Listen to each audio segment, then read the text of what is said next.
সোনার চামচ মুখে নিয়ে জন্ম, বিলাসিতার মধ্যে থেকে রাজনীতি আর উল্টাপাল্টা হাস্যকর সব কথাবার্তা বলা এই পরিচয়ের বাহিরে পলাতক হাসিনা পুত্র সজীব ওয়াজেদ জয়কে অনেকেই চিনতেন না। একসময়ের ডিজিটাল বিপ্লবের মুখপাত্র প্রধানমন্ত্রী শেখ হাসিনার তথ্য প্রযুক্তি উপদেষ্টা এখন যেন শুধুই এক প্রাক্তন গল্পের চরিত্র।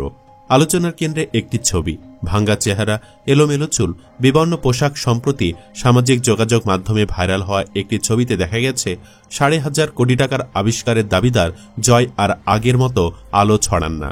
মুখ ভর্তি দুশ্চিন্তা, চোখে ক্লান্তি, গায়ে যেন দিন মজুরের পোশাক। সজীব ওয়াজেদ জয়, যার চলাফেরা সবসময় ছিল আভিজাত্য, সে জয়ের চোখে মুখে এখন বিষণ্ণতা। দেখা যাচ্ছে বিধ্বস্ত মলিন চেহারা, উস্কো খুস্কো চুল আর পুরনো কুচকানো পোশাক দেখে হয়তো যে কেউ ভেবে বসবে উনি বোধ হয় হতদরিদ্র পরিবারের কেউ। একজন কমেন্ট করেছেন, এত অহংকার, এত দাম্ভিকতা সব কোথায় হারিয়ে গেল? তথ্য উপদেষ্টার আয় ছিল কোটিতে, এখন চলছে ছাড়ের এসি। একসময় তথ্য দেওয়ার বিনিময়ে কোটি টাকার আয় করা জয় এখন নাকি ওল্ড এসি বদলে নতুন ওয়ালটন এসিতে ঠান্ডা খুঁজছেন। বিলাসিতার অভ্যাস থেকে ছিটকে পড়ে এখন সাধারণ ছাড়ে পাওয়া প্রোডাক্টেই সন্তুষ্টি খুঁজতে হচ্ছে। অতীতের বিজ্ঞানী জয় বর্তমানে হাস্যরসে পরিণত হয়েছেন। একটি মিমে লেখা ১৫০ কোটি টাকার আবিষ্কারের একমাত্র বিজ্ঞানী এখন ঠিকমতো কাপড়ও কিনতে পারছেন না। আবিষ্কার থেমে গেছে, আয়ও বন্ধ। ভার্জিনার শপিং মলে সর্বসাধারণের ভিড়ে দেখা গেছে জয়কে। কেউ কেউ বলছেন আগের সেই মর্যাদা আর নেই, চোখে মুখে আতঙ্ক, চারপাশে নজরদারির ছাপ।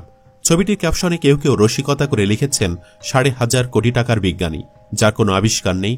কেউ বলছেন পোশাক ও চেহারা দেখে বোঝা যাচ্ছে দিনকাল ভালো যাচ্ছে না। উল্লেখযোগ্য বিষয় হল এই আলোচনার মাঝেই পুরনো একটি ভিডিও বার্তা নিয়ে আবারও আলোচনায় আসেন জয়। গত বছরের ১১ আগস্টের পর থেকে ভিডিও বক্তব্যে দেখা যায়নি তাকে, তবে সামাজিক মাধ্যমে তিনি সক্রিয় রয়েছেন। সম্প্রতি বিদেশে অবস্থানরত শেখ হাসিনা ও তার পরিবারের কয়েকজন সদস্যের বিরুদ্ধে বিভিন্ন অনলাইন সূত্রে আইনি জটিলতার গুঞ্জনও ছড়িয়েছে। তবে এসব বিষয়ে কোনো সরকারি বা আদালত থেকে আনুষ্ঠানিক বক্তব্য পাওয়া যায়নি। আলোচনার বাহিরে নয় জয়ও। তার রাজনৈতিক ও প্রশাসনিক ভূমিকা, প্রবাস জীবন ও বর্তমান পরিস্থিতি ঘিরে নানা প্রশ্ন ঘুরপাক খাচ্ছে সাধারণ মানুষের মাঝে। উল্লেখ্য, বর্তমান আমেরিকায় আছেন জয়।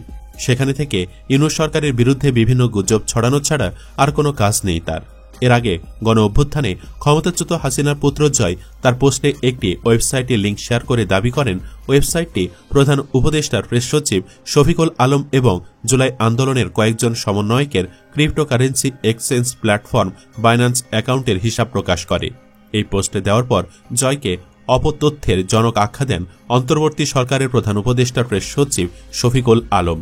বলে রাখা ভালো, শেখ হাসিনা আর জয়ের বিরুদ্ধে $300 মিলিয়ন পাচারের প্রমাণ পেয়েছে এফবিআই। জানা গেছে স্পেশাল এজেন্ট লাভ প্রিভোটের সঙ্গে যোগাযোগ করেন যুক্তরাষ্ট্রের ডিপার্টমেন্ট অব জাস্টিসের senior trial attorney Linda Samuels. তিনি দেখতে পান বাংলাদেশ থেকে বিভিন্ন মার্কিন ব্যাংক অ্যাকাউন্টে $300 মিলিয়ন পাচার হয়েছে। গত মাসের 9 তারিখে এফবিআইয়ের একটি প্রতিনিধি দল বাংলাদেশের দুর্নীতি দমন কমিশনের মানি লন্ডারিং অ্যান্ড লিগ্যাল ইউনিটের মহাপরিচালক সহ সংশ্লিষ্ট কর্মকর্তাদের সঙ্গে বৈঠক করেন। সেখানে বিপুল পরিমাণ দলিল বাংলাদেশের কাছে হস্তান্তর করে এফবিআইয়ের প্রতিনিধি দলটি। এদিকে পূর্বাচল নিউটাউন প্রকল্পে প্লট বরাদ্দে অনিয়মের অভিযোগে সাবেক প্রধানমন্ত্রী শেখ হাসিনা, তার ছেলে সজীব ওয়াজেদ জয় ও আরও 27 জনের বিরুদ্ধে গ্রেফতারি পরোয়ানা জারি করেছে আদালত। জানা গেছে হাসিনা ও তার পরিবারের সদস্যরা ক্ষমতার অপব্যবহার করে পূর্বাচলের সেক্টর 27-এর কূটনৈতিক জোনে 6টি 10 কাঠার প্লট অবৈধভাবে দখল করেছেন। সজীব ওয়াজেদ জয় সামাজিক মাধ্যমে এই অভিযোগকে ইউনূস সরকারের আরেকটি ষড়যন্ত্র বলে উড়িয়ে দিয়েছেন। তিনি দাবি করেছেন এটি বাংলাদেশের ভয়াবহ শাসন থেকে জনগণের দৃষ্টি সরানোর চেষ্টা। সুপ্রিয় দর্শক, আপনি কি চান যে কোনো মূল্যে হাসিনার কুখ্যাত এই সন্তানকে যেন ধরে এনে কঠিন শাস্তি দেওয়া হোক? কমেন্ট বক্সে জানিয়ে দিন আপনার মতামত। ভিডিও ভালো লাগলে লাইক দিন এবং শেয়ার করে সবাইকে জানার সুযোগ করে দিন। চ্যানেলটি এখনো সাবস্ক্রাইব করে না থাকলে সাবস্ক্রাইব করুন। ধন্যবাদ।